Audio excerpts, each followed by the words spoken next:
Fatima Hypermarket, exceeding expectations. കഴിഞ്ഞ ഒരു മാസമായി മലപ്പുറം ജില്ലയിലെ വ്യാപാര സ്ഥാപനങ്ങളും പെട്രോൾ പമ്പുകളുടെ ഓഫീസുകളും തകർത്ത് രാത്രികാല മോഷണം നടത്തിയ പരപ്പനങ്ങാടി ചെട്ടിപ്പടി സ്വദേശി ചിമ്മൻ കിച്ചുവിനെയാണ് മലപ്പുറം ഡിവൈഎസ്പി ടി മനോജിന്റെ നേതൃത്വത്തിലുള്ള പ്രത്യേക അന്വേഷണ സംഘവും മലപ്പുറം ഇൻസ്പെക്ടർ ജോബി തോമസിന്റെ നേതൃത്വത്തിലുള്ള മലപ്പുറം പോലീസും ചേർന്ന് കഴിഞ്ഞ ദിവസം പരപ്പനങ്ങാടിയിൽ വെച്ച് പിടികൂടിയത്.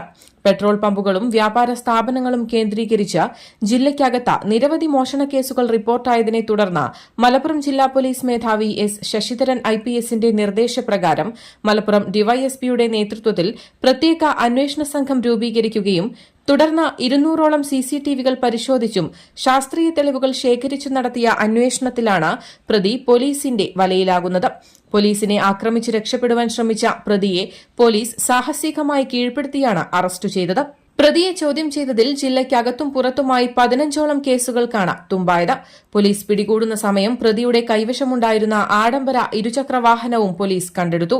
മലപ്പുറം ജില്ലയിലെ പരപ്പനങ്ങാടി, തേഞ്ഞിപ്പലം, കൊണ്ടോട്ടി, വാഴക്കാട്, കോഴിക്കോട് എന്നീ ജില്ലകളിലെ ബാലുശ്ശേരി, ഏലത്തൂർ, അത്തോളി, കസബ, കൊടുവള്ളി, നല്ലളം, കൊയിലാണ്ടി, ഫാറൂഖ്, മേപ്പയൂർ എന്നീ പോലീസ് സ്റ്റേഷനുകളിലായി 30ഓളം കേസുകളിലെ പ്രതിയാണ് പിടിക്കപ്പെട്ട Kishore. Malappuram police station sub ഇൻസ്പെക്ടർമാരായ ദിനേശ് കുമാർ, PR അജയൻ, ASIമാരായ വിവേക്, തുളസി, സോണിയ, പ്രത്യേക അന്വേഷണ സംഘത്തിലെ അംഗങ്ങളായ ദിനേശ്, സലീം, ഷഹേഷ്, ജസീർ എന്നിവരടങ്ങിയ സംഘമാണ് പ്രതിയെ പിടികൂടി അന്വേഷണം നടത്തുന്നത്. News desk Valluvanad news. Atlas affordable fashion destination Perinthalmanna and Kadakkal.